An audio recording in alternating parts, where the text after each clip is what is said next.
का दिन। आज की बहुत बड़ी ब्रेकिंग न्यूज़ आपके सामने मैं पेश करने जा रहा हूं। तो आपसे एक छोटी सी रिक्वेस्ट करूंगा, छोटी सी गुजारिश करूंगा कि आपने वीडियो को शुरू से लेकर एंड तक पूरा देखना है, तब भी आपको बहुत ज़्यादा फ़ायदा हो सकता है। और आज का लाइक एम रखते हैं 1000 लाइक्स का। इंडियन इस वीडियो को अनलाइक करने आएंगे तो आपने 1000 लाइक्स करके लाइक एम को पूरा करना है। नाजरीन ग्रामी, 24 घंटों में चीनी फौज का तीसरा ताबड़तोड़ हमला।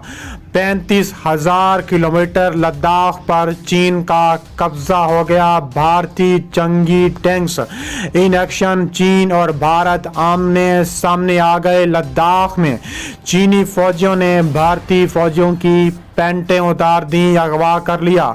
चीनी फौजियों ने डंडे बरसाना शुरू कर दिए। भारतीय फौज के कुछ ऑफिसर्स और सिपाही लापता हो गए। दुनिया भर में भारतीय फौज को शदीद शर्मिंदगी का सामना करना पड़ गया। इंडियन फौज ने चीनी फौज से माफिया मांगना शुरू कर दी। वीडियो की तफसीलात में आगे बढ़ने से पहले अगर आप चीन से मोहब्बत करते हैं, चीनी फौज को सपोर्ट करते हैं, तो हमारी वीडियो को एक लाइक ज़रूर करें। हमारे चैनल को सब्सक्राइब करके बेल आइकन पर क्लिक कर दें। नाजरीन ग्रामी, बहुत बड़ी ब्रेकिंग न्यूज़ सामने आ रही है कि 24 घंटों में चीनी फौज का तीसरा सबसे बड़ा ख़तरनाक हमला सामने आ गया। 35,000 किलोमीटर लद्दाख पर चीन का कब्जा सामने आ गया। भारतीय जंगी टैंक्स इन एक्शन हो गए। भारतीय जंगी टैंकों पर ताबड़तोड़ हमले भी सामने आ गए। तफसीलात के मुताबिक चीन और भारत आमने सामने आ गए। भारत ने इल्ज़ाम आयद किया है कि पीपल्स लिबरेशन आर्मी ने लद्दाख में अगवा भारतीय फौजियों को पहाड़ से नीचे फेंकने की धमकी दी है। खारजा अमूर की माहिर आरती टीको सिंह ने इल्ज़ाम आयद किया है कि लद्दाख में भारतीय फौज के कुछ ऑफिसर्स और सिपाही लापता हो गए हैं। इन फौजियों को चीनी फौज ने अगवा किया है। अगर PLA ने इनको पहाड़ से नीचे फेंका तो बहुत नुकसान होगा। आरती टीको सिंह ने अपनी ट्वीट में कहा है कि लद्दाख में भारतीय फौज। इसके अलावा आरती टीको सिंह ने अपनी ट्वीट में कहा है कि लद्दाख में भारतीय फौज के कुछ ऑफिसर और सिपाही लापता हो गए हैं। इन फौजियों को चीनी फौज ने अगवा किया है। पीपल्स लिबरेशन आर्मी ने धमकी दी है कि इन फौजियों को पहाड़ पर खड़ा किया हुआ है और वो इनको नीचे फेंक देंगे, जिससे काफ़ी नुकसान होगा। इसके अलावा भारत ने इल्ज़ाम आयद किया है कि पीपल्स लिबरेशन आर्मी लद्दाख में भारत के खिलाफ ताबड़तोड़ हमले कर रही है। उन्होंने मजीद कहा कि दूसरी बात यह है कि कल सुबह एक कमांडिंग ऑफिसर की चीन के एक मकामी कमांडर से मुलाकात हुई थी। रात को जो वाक़या हुआ है, इस कमांडर को मार दिया गया है जो दिन में बातचीत कर रहा था। चीन ने कहा है कि आप ये बात भूल जाएं, ये आपका इलाका है, क्योंकि वह इनका इलाका नहीं था, बल्कि भूल कर अपना इलाका समझ कर उधर चले गए थे। वाज़ेह है कि बरतानवी अखबार ने भी इस हवाले से दावा किया है कि लद्दाख में भारत के 34 से ज़ायद फौजी लापता हो गए हैं। भारत को खुद भी इस बात के बारे में इल्म नहीं है जवान जिंदा हैं या मारे गए हैं। तफसीलात के मुताबिक लद्दाख में चीनी और भारतीय फौज के दरमियान सूरत हाल कशीदा हो गई है, जिसके बाद लाइन ऑफ एक्चुअल कंट्रोल पर गलवान वादी में भारत और चीनी फौज के दरमियान शदीद झड़पें हुई हैं।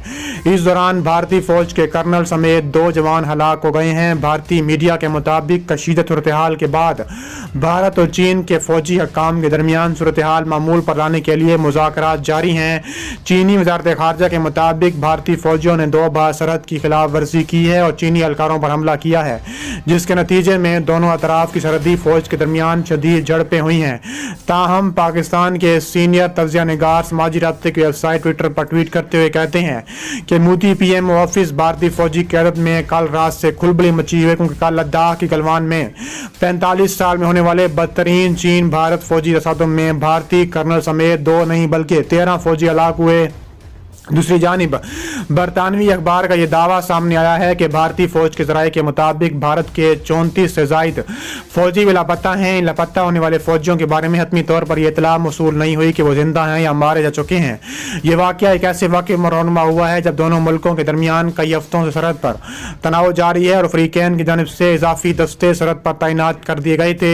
3,500 किलोमीटर तवील सरहद पर जोरी ताकत की आमिल दोनों मुल्कों की फौजों के दरमियान मुस्तकिल बुनियादों पर झड़पें होती रहती हैं। वादी गलवान का मुतनाज़ इलाका अक्साई चीन में है। गलवान वादी लद्दाख और अक्साई चीन के दरमियान हिंद चीन सरहद के करीब वाक़ है। यहाँ लाइन ऑफ एक्चुअल कंट्रोल चीन को इंडिया से अलग करता रहता है। इंडिया और चीन दोनों अक्साई चीन पर अपनी मलकियत का दावा करते हैं। ये वादी चीन में जनूबी संगियांग और लंडिया में लद्दाख तक फैली हुई है। लद्दाख में भारतीय फौजियों की हलाकत के बाद मोदी सरकार शदीद तनकीद की जद में आ गई है। भारतीय मीडिया के मुताबिक कांग्रेस रहनुमा राहुल गांधी ने कड़े सवालात उठा दिए हैं। एक ट्वीट में राहुल गांधी ने कहा है कि वजीर आजम मोदी क्यों खामोश हैं, वो क्यों छुप रहे हैं। राहुल गांधी ने कहा है कि चीन ने भारतीय फौजियों को मारा, हमारे इलाके पर कब्जा किया, वो खामोश क्यों हैं। भारतीय मीडिया का कहना था कि भारत और चीनी फौज से झड़प पीर की रात लद्दाख की गलवान वादी में हुई थी। खित्ते का अमन तबाह करने के बाद भारतीय अज़ाइम को चीन ने खाक में मिला दिया। चीन भारत की मुतनाज़ सरहद पर झड़प में भारतीय फौजियों की हलाकत का 45 साल में पहली बार भारत को इतना भारी नुकसान उठाना पड़ा कि भारत ने इब्तिदा में 3 फौजियों की हलाकत को तस्लीम किया था। झड़प में भारत के कई फौजी जख्मी हुए थे, इसमें 17 से जायद जान से हाथ धो। इसके बाद मरने वालों की तादाद 20 हुई है। रिपोर्ट पर तबसरा करते हुए कहा है कि तहर्रुक का ऑपरेशन एक ऐसे वक्त में किया गया जब आला ऊंचाई की सरहदी मामलात की वजह से चीन और भारत को तनाव की एक नई लहर का सामना करना पड़ा है, क्योंकि इतलात के मुताबिक दोनों फरीकों ने सरहदी इत्तेफाक को तकवीत बख्शी है। उसने बताया है कि पूरा अमल सिर्फ चंद घंटों में मुकम्मल हुआ, जिसमें चीन की जानिब से सरहदी दिफा को जल्दी से तकवीत देने की सलाहियत पर मुतरा किया गया। इसके अलावा हिंदुस्तानी वज़ारत ख़ारजा ने एक बयान जारी किया। इसमें कहा गया है कि कल हिंदुस्तानी और चीन के फौजी अफसरान के माबैन बातचीत खुशगवार और पुरअमन माहौल में हुई है। मुतादिद हिंदुस्तानी मीडिया रिपोर्ट्स ने ज़राए के हवाले से बताया है कि चीन ने अप्रैल 2020 तक जमूद की बहाली का मुतालबा किया। इससे पहले प्योंगयांग झील पर भी लद्दाख में तशादुम शुरू हो गया था। भारत ने चीन से यह भी कहा है कि वादी गलवान के करीब नकलो हरकत को कम करें और फौज को उनके असल मकाम पर भेजना शुरू करें। चीनी बशिंदे की तरफ से मुज़ाकरात के बारे में बाज़ाब्ता तबसरे का भी इनकार सामने आया है। इसके अलावा चीन ने भारत को खतरनाक धमकी देते हुए कहा है कि भारत वैसा हमला करेंगे कि भारत की आने वाली नस्लें भी याद रखेंगी कि भारत ने जिस मुल्क से पंगा लिया है अब वो मुल्क दुनिया की सुपर पावर बन चुका है और भारत को इसका खमियाजा भुगतना पड़ेगा।